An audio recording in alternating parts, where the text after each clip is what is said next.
Hey, it is your buddy, Peace and Harmony with you here today. Much love going out to all the beautiful, empowered harmonizers. Peace be with you today. I really hope that today you are restored to a sense of peace and really a sense of well-being that really only coming into an emotional growth or a spiritual growth that oftentimes can provide something very special, sacred, sort of that experiential and aha moment. So I hope that you experience that in the balance of the day today. But I really want to zoom in and focus in on a great viewer question that is to kind of review and go over once again of how a covert narcissist will manipulate. And it's to understand that a covert narcissist is really sort of how they manipulate and how that takes place. You know, a covert narcissist will manipulate through the unseen, through the unspoken, through the negligent acts, meaning it's not what they do, it's what they don't do.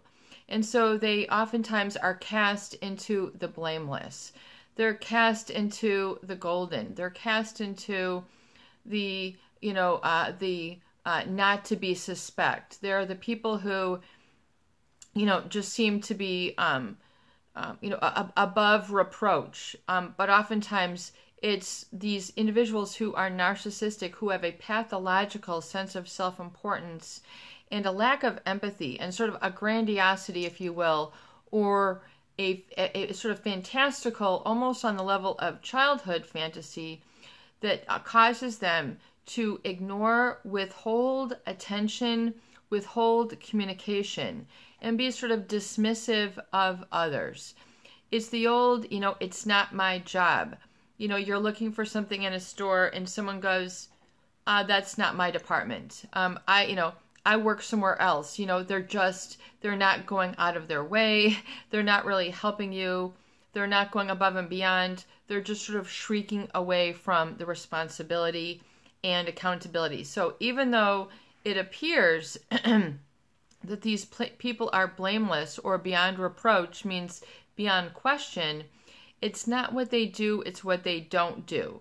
That is sort of manipulative, which casts others into the sort of supply category. In other words, because their own viewpoint is not validated, they have to validate really whatever else is available, and that is the narcissist. So if there's a number of people, a small number of people, it all depends, of course, for each unique individual, but it's to understand that the covert narcissist will withhold, affection, withhold positive communication. They will not validate you. So it's like competition by default. In other words, they're the people who cause you to withdraw from the game.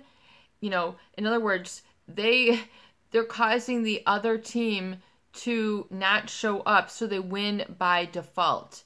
It's just kind of like that ploy. I don't know if you call that really reverse psychology, but it's kind of like we're not playing the game, and so we're not helping you. We're not supportive. We're not communicating.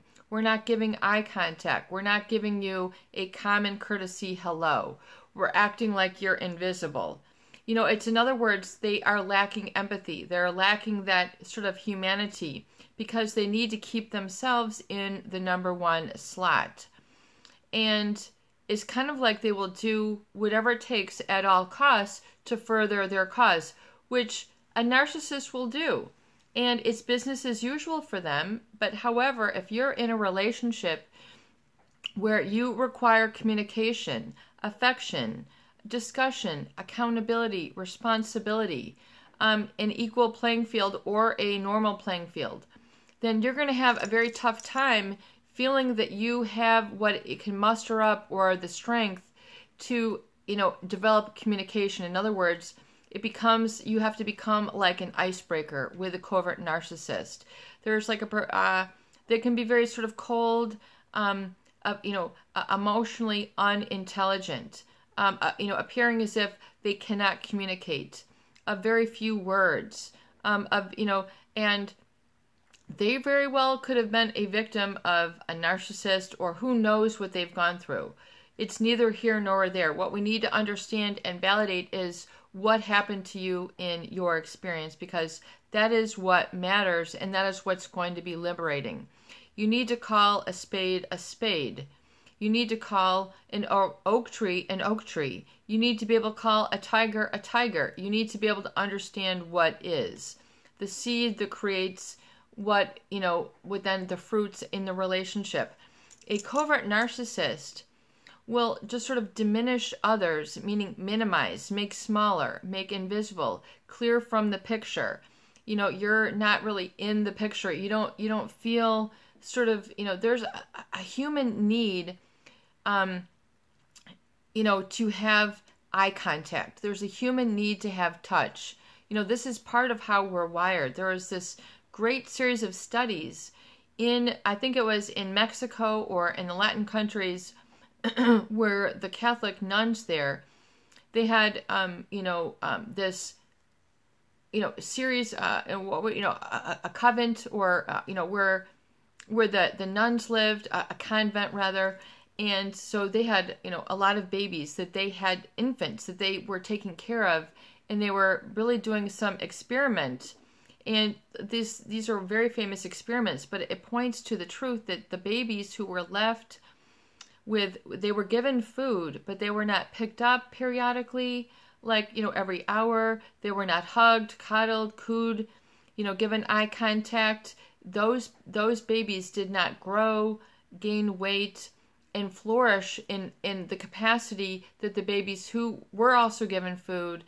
There was also a set of babies who were not given food, who were just given the attention, and even those children thrived above and beyond, meaning, their eyes became bright. They, began to move. They had life force energy. And others basically also, the ones, the infants who did not receive the touch, but who received the food even, they were not given the eye contact and the touch. So that was basically the couple variables. Withholding of eye contact and withholding of touch, but they were given food. Those babies withered away, lost weight, and then, were on the brink of death, and then were to pass away because they did not receive that human touch, that human validation. So it shows you how important it is as food, shelter, air, all, the Maslow hierarchy of needs, is important to understand that human affection, touch, and guidance, and all that together is integral to human growth. I mean, without it, it's like emotional asphyxiation. You don't have the air that you need to breathe. Your cells cannot respirate. You need to have oxygen to live. And one of my friends had posted on Facebook. I usually don't get on Facebook because it's not my platform, but he made a statement that said that people are your oxygen. So it's kind of like you're living in it can feel like a gaslighting chamber, where the oxygen ain't good. The breathing area, the breathing air ain't good. The quality of air, the temperature of the air, it becomes, very energy robbing. And so a lot of your life force energy, your happiness, your desire, your prefrontal cortex trying to plan the future gets sort of shut down while it's trying to experience, trying to find what is the experience that it is missing. It is missing something. And that oftentimes is strength. I am, and feeling strong in your I am, and being able to trust and have everything that it needs. So it's like it can't continue. At Maslow's hierarchy of needs, Abraham Maslow, you can go and Google that and study that and understand that you can't really hit that peak of self-actualization if the other needs aren't met. So the covert narcissist, it stunts, if you're in a relationship with them, it will stunt the growth of others. And by virtue of that, they propel their own growth. And then furthermore, it's the lack of empathy. In other words, then they blame you for not growing or being, their equal, because they haven't given you the opportunity to have the growth elements or the the growth experience or the ingredients that are required for a relationship to function. I mean, the literally, it's like you can put, there was another colleague who made a great statement. It's kind of like you haven't even preheated the oven. So you can have all the ingredients, you can have the greatest cookware, you can try to make this great souffle or cake, but if the oven ain't working, you're not going to have a cake. You need to have that, you need to have that heat. You need to have that preheated oven. So it's kind of like you need to have the empathy. You need to have the compassion.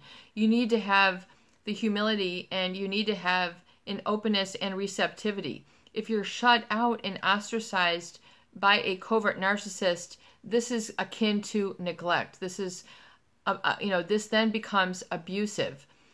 This becomes detrimental. This becomes hazardous. This becomes lethal. This is not just like, oh, I didn't get affection. If you're in a relationship with a covert narcissist, oftentimes you're stripped of this experience. It might feel very cold, clammy, deadened, empty, meaningless. I mean, without direction. You feel that you are missing something, but you can't put your finger on it. So it's like you can see happiness, but you can't quite get there. You want to pursue it. You see other people, you see other relationships, you see other workplaces, you see other people's professions, and you kind of feel that there's either a chink in the armor or there's a log in the fire that ain't burning yet, and you got to figure out how to get it aflame. And that is how you can kind of experientially, is how, covert narcissist abuse, the covert narcissist is, it's not, it's very, very difficult to discuss because you can't always put your finger on it. You have to understand it's one of these abstracts. It's one of these things that has a growth pattern to it. In other words, because of this was not experienced, it then sets the growth pattern on a trajectory, which can be very stunted, which can be oftentimes create a lot of confusion, but you haven't even done anything to cause the confusion. So it becomes very difficult to tease out and understand the impact and influence of a covert narcissist. And understand that you need to then do what is required to identify and accept and find where you are at on the path. And where you are is okay. Don't worry about it. It's to understand, though, that the covert narcissist is sort of, it's been on the, what they've done to detract away and withhold from you is kind of like putting a seed in a cellar. Unless a seed is supposed to grow in a cellar, it ain't going to grow very much. So you need to get, yourself out and get yourself out in the air, in the sun, that embracing the perspective of I am. That's kind of like preheating the oven. You're getting the heat on. It's getting ready to make something. The creative process can then begin in your life. You feel that you have an I am. You feel that, you're finding that seed and you're digging it out of the cellar, and you need to basically say, I don't belong here. Where this relationship put me, I deserve to be in the light. I deserve, I am, and I embrace, and I understand, and I accept. These need to be some abstract experiential moments that you need to experience in order to get strong. And, and forgiving of this person is to say that's an important ingredient, and to say that is who they are, and so it is. I mean, if you can be big enough to accept that, you need to find that big part of yourself that's connected to the bigger picture, to the greater good. And that is where the life is at. But the covert narcissist will not lead you to believe that. They'll lead you to believe otherwise. Go back to the negative, orderly direction, thinking and feeling and behaving. Go back to the cellar is basically what they're trying to say. That's a covert narcissist. If you're used to habituating, like a muscle memory, realize that your muscle memory has learned that. So you need to sort of unlearn that muscle memory. Stay in the sunlight. Do not take the steps back down. Even just staying where you are until it is, until you can handle it. Be able to say, whew, wow, I have been through a lot. And then having compassion on yourself can also help to give you that sort of experience of being found. You need to be able to locate yourself. You might have felt lost for a long period of time. Even though the relationship was there, you still have felt lost. You need to recover, and you are now found. I am. And then once you can do that and you give enough credibility and speed, and sort of empowerment, meaning you have the momentum of the I am, you then need to kind of continue that. You need to really be there. And little by little, it is a process, and you will become stronger. You find out what faith is to you. You find out what belief means to you. You find out what success means to you. And then you're able to experience those experiential states and being validated. You have to realize that emerging from a covert narcissist is an experiential state that you need to engage in and participate in. It is an active process. And the active is to validate yourself. It's to kind of flip that switch inside, I am, and then turn the heat on inside, if you will. That inner I am, validating, giving yourself the shelter, and that responsibility, even though you have, and it's to say, I am no longer dependent on a covert narcissist for invalidating me. People become very dependent on these relationships. They're stuck in a trauma bond with an abuser. Be willing to let go of that connection and reestablish it on your feet little by little by little. It doesn't have to be, it might be a very big, energy shift for you. It might come gradually, but little by little, gradual is a great process. Be willing to let go little by little and then arrive on your feet and to say, I am. And allow the universe to support you. Allow your I am to be supported. You'll find that it is supported, and then you will develop trust. And then with new repetition and experience, you'll know you're in the right space. You'll know you're in the right spot. You know you're looking forward, and you can put the past, and you don't have to continue to live there. You don't have to have 1 foot left in the mud and 1 foot left in the garden. It's okay to be in the garden. It's okay to be in the positive. It's okay to be in the I am. It's okay to emerge from the small world of the covert narcissist to the big picture, to the good stuff of the I am. Be willing to embrace yourself and be willing to have, empathy for yourself and say, wow, I have been through a lot. Amen. I know what I know. I am. And to say, I know. So in other words, to get into that state where you no longer need to question yourself, you no longer need to question, am I worthy? Am I making the right call? Am I making the right decision? Everything will balance out. And then if you don't have something, you can then put it on that future burner, not the back burner, but the future burner, and know that it will come. Know that it will come even before it does. That's part of learning what faith is. I remember learning in school that the poet has an ability to develop poetry and that sentiment because they have that sentiment within. So it's the ability to sort of cultivate that feeling and then allow it to be validated from outside. Having and knowing what faith is, what self-trust is, how to stop coping and start living is a really key step. And once again, it is a process. But if you can look forward to your goals, to your dreams, and whatever that goal is or that objective right now, maybe you want to travel. Your true goals are the ones that we're talking about, not the ones that you're fooling yourself about. We're talking about literal, real, pragmatic goals that you truly want and believe. So you might say, I truly want to go to Hawaii. And I know that to be the case. And I know that I will get there. In other words, knowing that it is already fulfilled. Being able to focus on that and having that forward-looking faith and trust. Not something childlike, not something, irrational, but knowing that so having an I am and a goal for yourself today, if you can please look forward. And whether the goal is, I want to have a job, I want to have a travel. I want to have a house. I want to have a healthy weight. I want to have a healthy relationship, and to know what it looks like. In other words, to have an idea of the 3 to 5 steps that it takes to get there.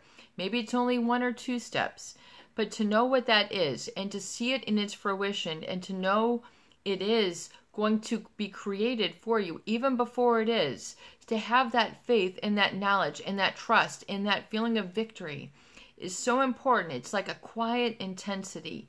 If you can cultivate that feeling and be state, that is awesome, because then you're helping to fill up those holes that were created by a covert narcissist, and you can then grow through those holes. You can grow through those gaps. It's like the little pockets of opportunity that you can then shift to, and what I call positive, orderly direction, thinking, feeling, and behaving.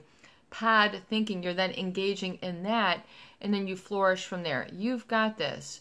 You can understand the covert narcissist, and you can accept who they are and what they are, and let them be, and recover the feeling of empowerment that is needed from this juncture forward to restore vitality and life and peace to your heart, to your gut, and to your thought process. You can do this.